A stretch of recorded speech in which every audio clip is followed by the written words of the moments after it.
একজন অদক্ষ মাছ শিকারীর কাহিনী। ছোট নিসবতি ভাই ব্রাদাররা এসে বলল, ভাইয়া মাছ ধরেন, মাছ খাবো। তো আমি তো এরকম মাছ ধরতে পারি না, তবু চেষ্টা করলাম।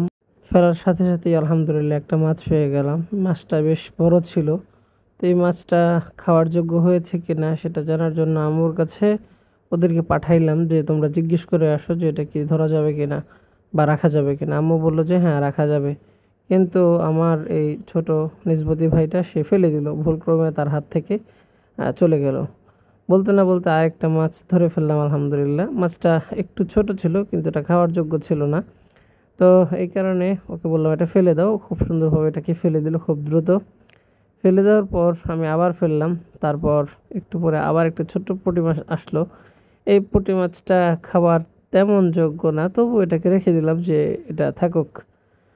এরপর আস্তে আস্তে মাছ ধরার জন্য চেষ্টা করলাম, মাছ ধরার জন্য বসে গেলাম, কিন্তু মাছ আসছে না। সবাই আমার পাশ থেকে আস্তে আস্তে চলে গেল অনেকক্ষণ ধরে মাছ না আসার কারণে। এক পর্যায়ে হঠাৎ একটা মাছ চলে আসলো। মাছটা ছোট ছিল, এটাকেও বললাম ফেলে দাও। তো ওরা এটাকে ফেলে দিল খুব দ্রুত, দূরে ফেলে দিল। তখন আমার নিষ্পত্তি ছোট বোন বলল যে এই মাছটা ভিতরে গিয়ে সবাইকে বলে দিবে যে তোমরা কেউ আর আইসো না এখানে, তোমাদেরকে ধরে ফেলবে। আমাকে ধরছিল। তারপর যেহেতু অনেকক্ষণ ধরে মাছ পাচ্ছিলাম না, সবাই আস্তে আস্তে চলে গেল। আমি বসে বসে মাছ ধরতে লাগলাম।